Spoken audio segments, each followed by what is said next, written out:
Hello and welcome to the Games of June.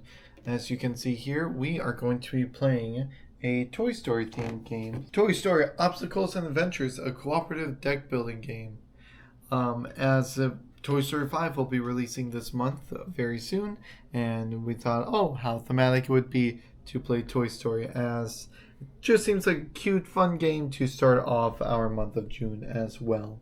So we are trying to resolve the hazards, and then we are trying to get home, correct? Yeah. Yeah. Objective is, just to resolve the hazards. Resolve the hazards.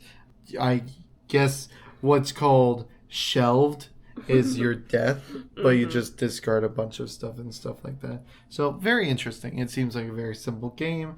Especially for the kind of week that we've had. So this will be super fun. All right, so weird mid-game check-in. We're going to go to round 2 because round 1 flew by very fast. Notes on the game, very interesting, very fast. This is play everything you can in one turn, buy a card, try and complete the hazard the best you can, and leave it up to the next person. Did it get sketchy with the health? Yes, it did. But we passed through it, as now we are going into Game 2, Adventure 2, where I will be switching from Woody to Rex. And I will be doing Jessie this time. Yep. Yeah, it looks like we are going to Al's Toy Barn, as could be expected. Yes, as you can see here, the danger track. Now this is this is the only way you lose the game, if you somehow make it all the way down here. But with Adventure 2, at the beginning of the turn, you would draw like a hazard card. If we got here, we would have to draw 2 of them, which is super bad. This is going to be very interesting. But hey, we're all here for the fun of it. So, we will see you at the end. Alright everyone, we just finished up Adventure 2 as we had defeated Prospector Pete, who was very mean to me, but very kind to Elsie. This was overall a fun game. It's something where it has up to 6 adventures. I don't know how far into the movies that they get, probably up all the way to 4. It would be cool if we made our own little 5 after we saw it when it came out. But very interesting game. The rules could be a little bit more clear, I think, is what we were both talking about. But otherwise, very well done. Love the art. And let us move on into one of our nicer, cozier games. Game 2 brings us to the bamboo forests of Takenoko. Lovely, lovely, where we are farming bamboo for our panda in order to get the Emperor's favor. Basically just tile placement and all that fun jazz. Seems pretty cute and simple. And yeah, what do you think? I'm very excited for this. This was one of the first board games I ever really got from my local LGS, and it has been sitting on my shelf unplayed, untouched, on everything for many, many years. So super happy about this now, and cannot wait to move this little guy and get him all fit up. Look at him, he's so cute. Alright, we will see you guys in the mid-game checkup. Checking in, Eric currently has 6 objectives fulfilled, and I have 7. And whoever gets to 9 first triggers the end of the game. And yeah, pretty simple, chill, just moving our little guys around, and a little bit puzzly, but not too much. What do you think? I can see why this game has such great reviews. Very well made, very well done. Love the design, art-wise, and actual game design of it. Yes, very easy, very nice. Definitely for 2 players is a bit shorter, especially for us, where we know each other, where it's like, oh, we know when we're done or when we're done thinking. But definitely very cute and very fun. Definitely really liking it. And so let us see who will be the Emperor's favored. Alright, the Emperor loves me, and so does the panda. I won with 41 points to your 37. 37. Yeah, so only a 4-point difference, but you technically have 2 more points ahead of me because of the Emperor, so it was really only a 2-point difference between our cards, which is, you got off to a really great start. Like, you completed objective like the second turn, right? Or something like that. But yeah, very cute, very fun game. Definitely very much more fun with a lot more players. I feel like this is a big sort of party puzzly game. Very nice, very chill. Doesn't require too much strategy other than just like keeping track on the board. But hey, very nice, very fun. Glad that we got to play this. Yeah. As we move on to our third game, where we are no longer feeding the pandas, but they may be coming after us. Hello, and happy Sunday to everyone. As we are doing this a Sunday morning, so it's Saturday night that I fell asleep to. We had a very busy day. But welcome to Ethnos 2nd edition. As some of you may know, Ethnos 1st edition was set in the more medieval fantasy, in where this is set in much more Eastern lore. Where in a world where no one has control, you are now trying to take control with different tribes. With the monkeys, red pandas, bears, ravens, and many other. There are so many already in the base game. There are 12 clans, and then the expansion adds on 7. And we're only doing the base, like, play the first game, sort of.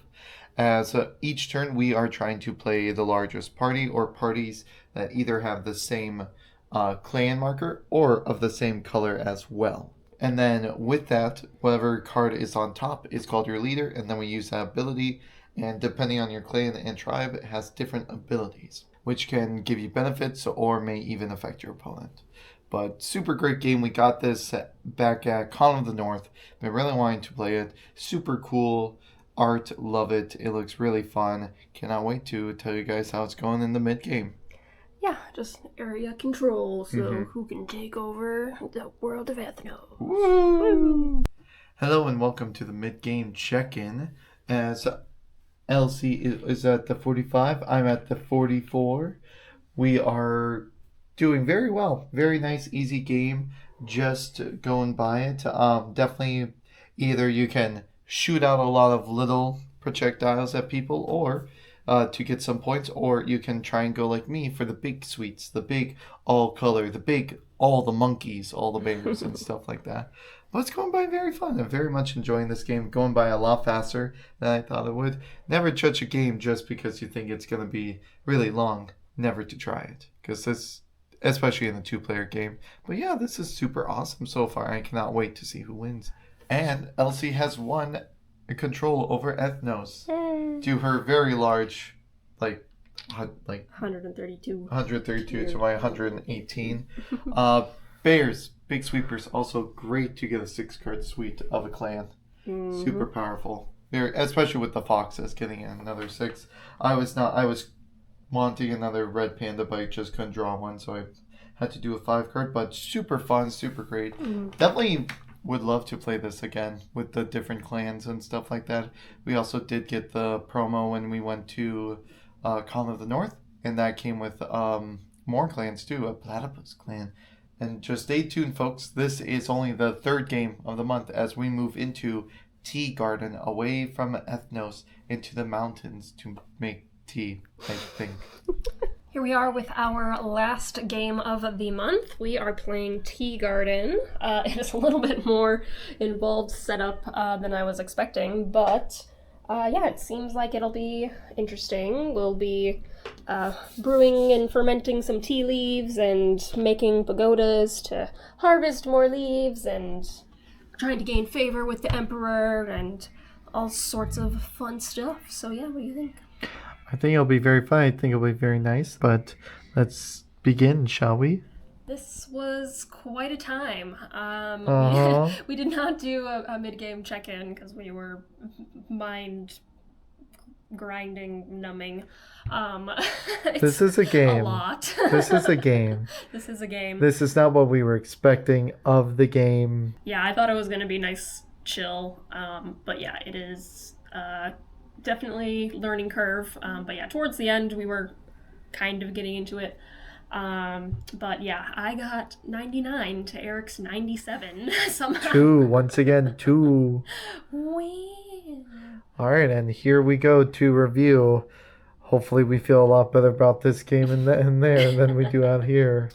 Here we are at the review table for June. This year is already halfway over. Oh my goodness, can't even believe it. So yes, we played some interesting games this month. We did Toy Story, Takenoko, Ethnos, and Tea Garden. So without further ado, do you want to start with your thoughts on Toy Story? Yes, we do. I just want to point out like how beautiful these sort of seem to collide together and stuff like that. And then Toy Story. It's like Wild West. Like that's just goes to my head. We've not seen Toy Story 5 yet, but No. Yeah, it is out now. It came out actually it's coming out today at time of recording is when it's like because I think it's coming out in like the middle of the week weirdly. But yes, so first off, fun. This was a very fun game. It's a very different deck builder than I was expecting. It sort of has you go through the movies almost as though they were ages in a game. That's where I can sort of like put it together, each with its own new hazards.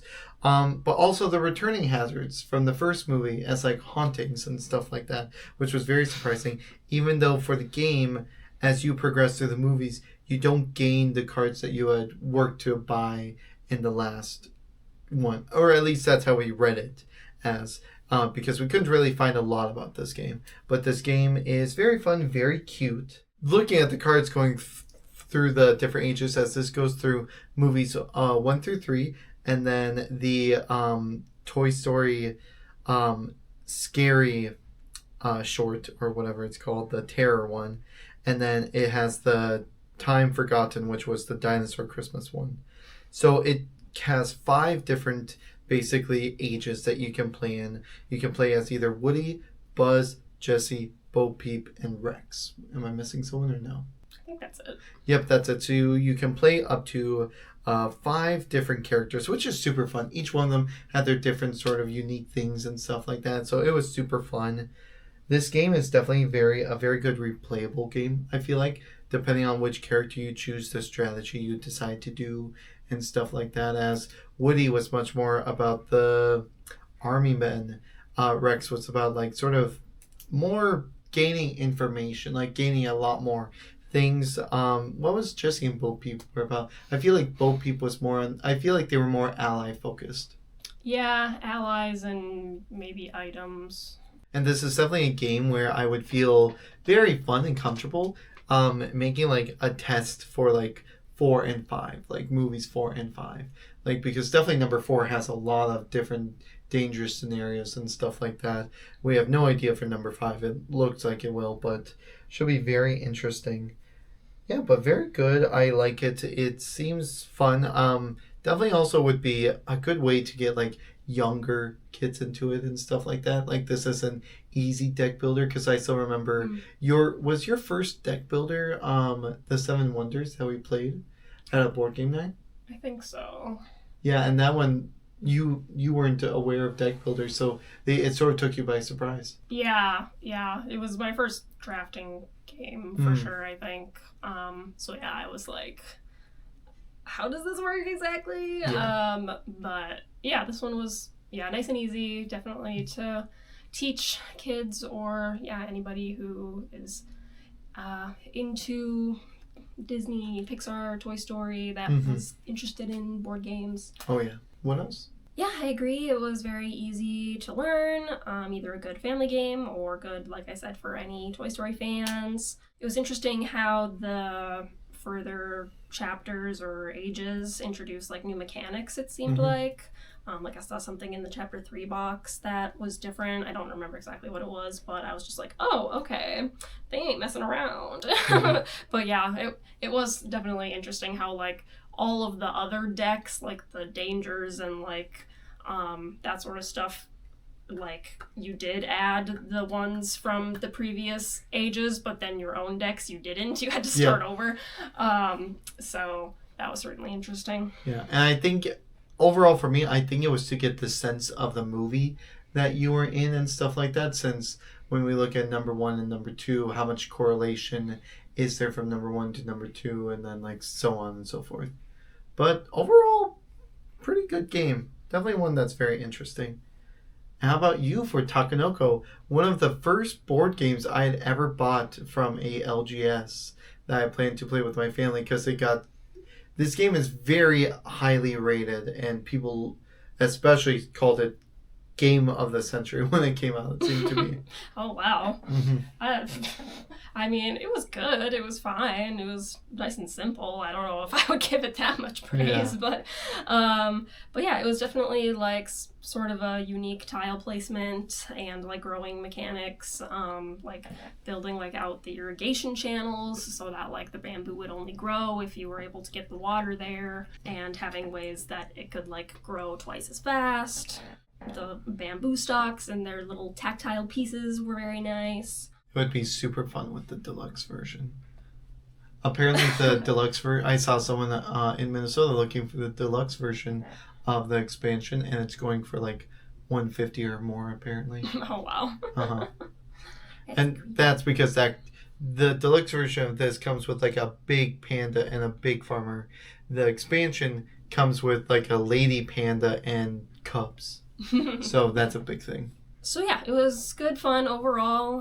The only sort of like cons that I had was that the challenge cards could have been balanced better. Like we just kept both taking the panda cards because those seemed to be the easiest rather than like the area ones or whatever else. Yeah. But maybe in a game with more players, it's more beneficial to take ones like that are more set up for longer, but then it's also like with more players there's more opportunities for them to like mess up the pattern you're trying to build, and then it's like now I have to start all over.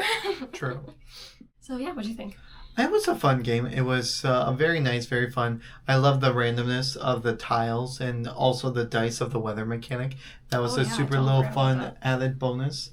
I found that very fun. Did sometimes feel as though you were sometimes you couldn't exactly complete a card or do as much as you really wanted to, just because of how like they can only move in a straight line for basically like straight line, move that way. Very unique, very well done. Definitely was not. I really liked it, but I understand why people at the time probably found it to be revolutionary, but overall, it was a good, fun game. Could definitely see it being replayed, and of course, always could be more fun with more people and stuff like that, since this seems to be... It's also not a complicated game. No. It's not complicated at all. You can just bring it to any sort of table and just teach people how to work it. And and very well-designed pieces working off of you. Very well-designed, good pieces, just for a base game as well. And whenever this came out... Because I got this a long time ago. It was just sort of a good game. It was just a good game where I can see myself playing again. And is there solo mode or no? No. I could see this having a solo mode in some odd way. Yeah. Where like maybe the dice determines the panda and it really tries to screw you up and stuff like that. Yeah. Yeah, but let us... Oh, we should also probably say companies. This came from... Madagot and Bombix. And then the Toy Story game. It's not a Ravensburger game, which is very interesting. This is actually... it's designed and developed by OP Games, invented by Forrest Prusen Creative. Okay, so this is the OP, the US Opoly, which they also did the T-Witches as well. Oh. OP Games, yes. Yes, and so we are moving on to Ethnos from CMON, the very famous CMON, for their much more like war strategy games. And this one, I gotta say, was really fun. I really enjoyed it. We just played with the starting, where it had the foxes, red pandas, monkeys, bears, ravens, and... It was just 5. Just 5? Okay, got it. Yeah, so it was just those 5 clans. And it is where you are trying to match cards of either the same color or the same clan or suit, basically. And then you use those to get you ability of that clan, to place down a marker on a area on the map and stuff like that. And depending on how many markers are in an area, you have to play that many more. So if there are 5 markers, then you have to play a 6-card suite. It was super fun, super great. I love this game so much. The uniqueness of the clans was really cool. Beautiful art, very well done. Was not very confusing at all. This was very like simple here how it is. It was just like, does this work like this? Does that, like, just looking at the different clans and stuff like that and counting up like, okay, so I see 3 monkeys in the take area. I have 2 in hand and I've already played one. Like, you can start counting up like, can I actually get another monkey suite to work or something like that? I would love to play this with more people. This would be a very fun and easy game to play with more people. This is very easy and simple as well. This is not take like Rising Sun 2 or anything else like that. It's very good. It's not even a table hog 2, depending on how many clans you're playing with and the promo clans. So we got this at North of the Con from one of the booths with the promo clans pack, which came with so many more clans. There's so many different combinations you can do with the different clans as well. So each game probably feels more unique on its own.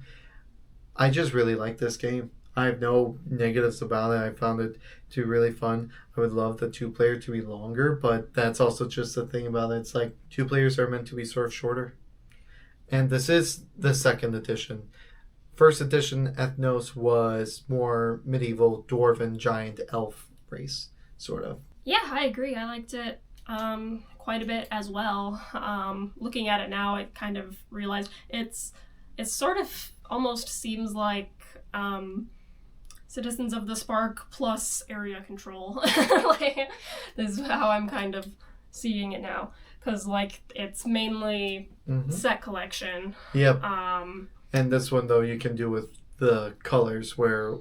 Was it with Citizens of the Spark just the same card? Yeah, I think it was, like, the same animals or occupations or whatever. That's a game we should probably replay to try out all the different tribes. 100%. But yeah, in terms of Ethnos itself, it was much easier to learn and snappier to play than either of us were expecting it to be.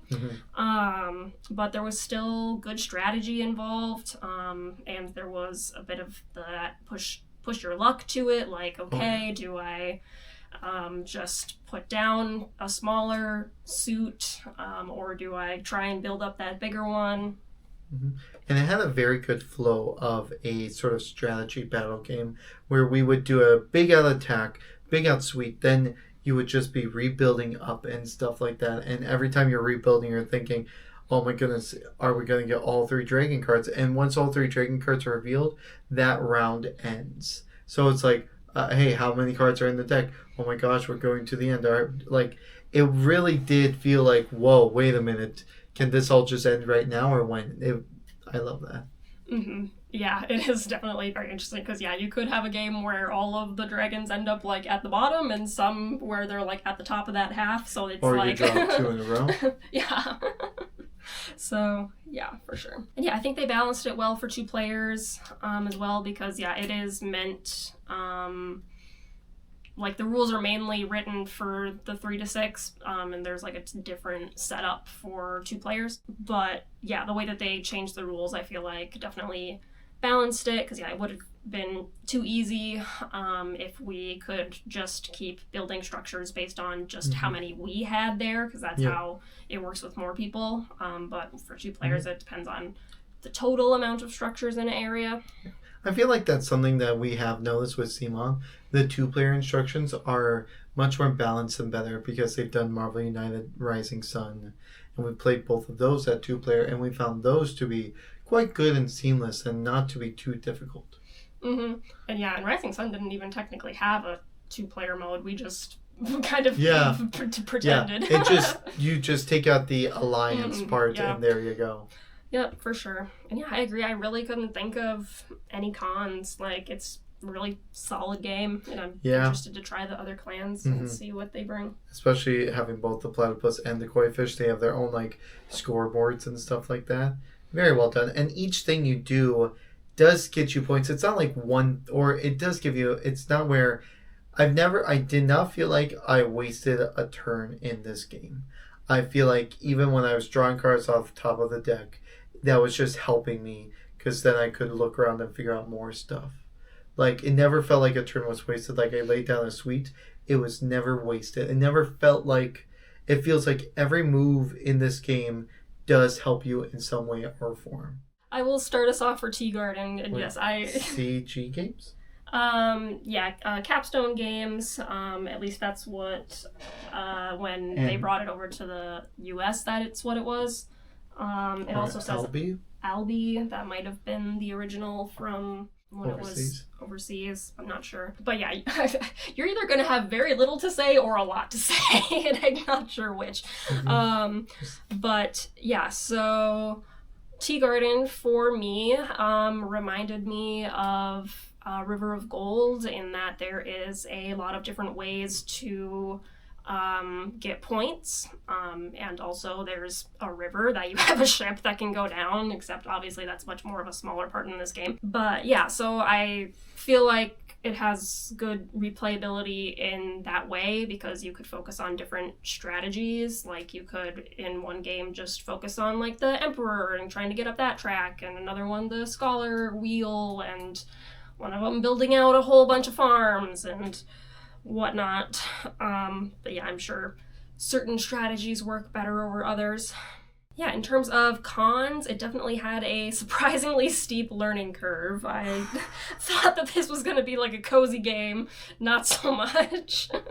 And yeah, though having options for like scoring is nice, it did sometimes feel like there was a bit too much going on at times, things that could have been more streamlined. So yeah, those were kind of my thoughts. I know you have some thoughts. It's not a bad game. It's not bad. We've played worse games. We have played worse games. This feels like it's trying to be historically accurate as can be. It's not what we were both expecting as well as we were sort of expecting even like... I was sort of expecting almost like a cuisine aspect to it as well, where you make the teas into like different teas, and then that's what the Emperor wants or something like that. Like you go down the field, you ship it down the boat, because we had just exchanged a game and we had just gotten this one for it because they were about the same price. So it was like, oh yeah, we'll just get this one because the store we are nowhere near close, so it's like we're just gonna pick this one up. Yeah, no, the learning curve, and it could have just been the mood, it could have just been me, I was busy. But this was definitely a rough start. This game, it really kicks you in the shins in the beginning, because it really feels like you can't do a lot. And there's also so much setup between the rounds, making sure you've got everything and stuff like that. And as much as I like the different routes, and that's how we got up to such close ties, it really felt like, hey, this school thing, did we really need it? Could we have not just like done this way instead, or focus more on the Emperor cards?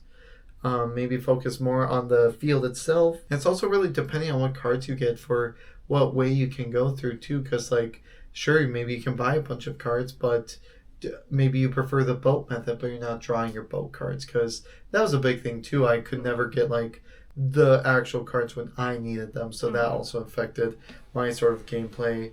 This game feels like it's trying to do a lot of things, and it's okay and good. You know, by the end it was like getting better, but I was even looking at different reviews, and it's like people said that they would play this again, but they would not own it or buy it, which makes me just think like, is this like a game that people cannot see replaying over and over? Like maybe we could replay this in the future, and maybe it's a different way. And possibly too, this is a lot better maybe a multiplayer, because we do know some games that just are better at multiplayer.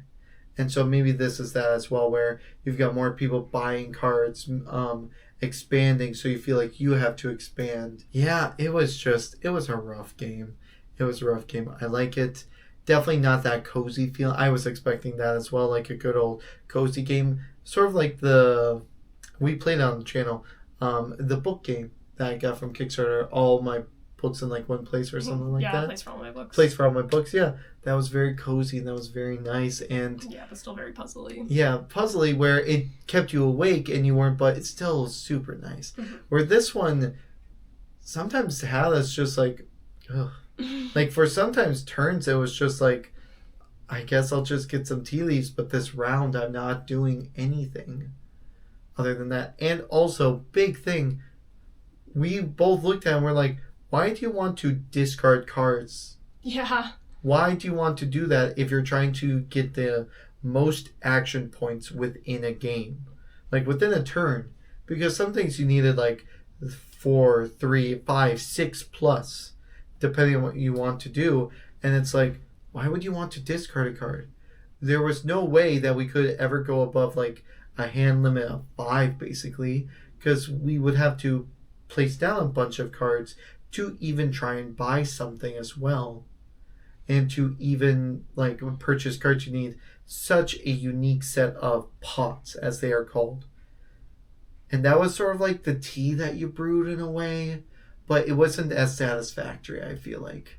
Personally, to me, where if I'm going to be making something in a game, I would like to make something and see like a card of that. Like I made a green tea for the Emperor, and it had like this score value of it. And when I gave it to the Emperor, because of the score value, I would get something back. Like maybe I would get like +1s for the next turn, so I could, where that works as money, where I could then try and build something. It's not a good beginning game. The middle was very sort of getting to it. The end was a lot better because we were able then to use the free actions a lot more, which I even feel like maybe we overused, or maybe there's a limit on that. This game felt very restrictive in ways as well. And I know I'm really trashing on this game. It is fine, it is good, but if it's like we're moving again, it's like, yeah, I could not see this game coming with us, which is very sad. And maybe the promo pack works out, or maybe if we played again, it'll be better. But it's just not my cup of tea. It's very, very unfortunate. Especially, I love tea, and this tea did not sit well with me. And that's my tea for this game. He has spilled the tea. All right, so should we do our rankings? Yep. So at my number 1, sorry, looking back at my notes, I put down Ethnos. Super great. Really well done. And then number 2, I did put down Toy Story. Just something that really sort of felt right and feels like it should be talked about more. But I feel like OP games are not talked about a lot, unless it was Tea Witches, and that's because of Sandra Tang. Number 3 was Takenoko, and then number 4 would be Tea Garden. Takenoko only at number 3, as it was just a great game, and I'm glad that I got it so long ago. Yeah, my ranking was actually exactly the same. So we agree for once. Any other final thoughts? Yeah, no other thoughts as of right now. These are definitely all games that we are going to be playing again in the future, possibly another sort of month as we are trying to get through all the other games. But let's go on to the month of July games, as my first game will be our Marvel Unmatched. Yeah, I picked Endangered from Grand Gamers Guild. Yep, and then mine is Disney Gargoyles. And my last one is one that we have played before at a LGS, but our copy is still in shrink wrap. Life in Ruterra from Hasbro and Avalon Hill. Yes. Yeah, so definitely lots coming up, as you've probably already seen. June has been a pretty big month. We've already put out our first playthrough of Cryptotheria of Mystic Moon, and you'll be seeing more of Cryptotheria. But we also did just get in Dice Throne Vanguard, in which you guys will be seeing us play that as well. And it comes with the Duelist, the Dwarf, I can't remember, Forge Master, the Sun Elf, and the Druid, and then a Dragon Boss. And so we'll have to be looking over that and deciding what to play. But we are also working on trying to get the championship going for a game, like where we play all of the characters or play something of all against each other. Since we have so many games now that we can choose from, it's like we have to choose one. We have to do it at some point. And coming up soon should be the next Disney Villainous. So, who knows? But all right, everyone. Thank you so much, Elsie any concluding thoughts? Yeah, definitely enjoy your months of gaming. Hopefully you are getting some good games in, but also getting outside into the nice summer weather. Yeah, don't just sit inside all the time and play games. You need balance as well. Do not try and play games outside. It's going to be windy. It's going to be real bad. Another thing that came up into sorry this video is so long, but another thing is, thank you guys for getting us up to 141. Yeah, I think so. 141. Thank you. It may seem like such a small number to everyone else and stuff like that, but to us, this is like, whoa, we're above 100.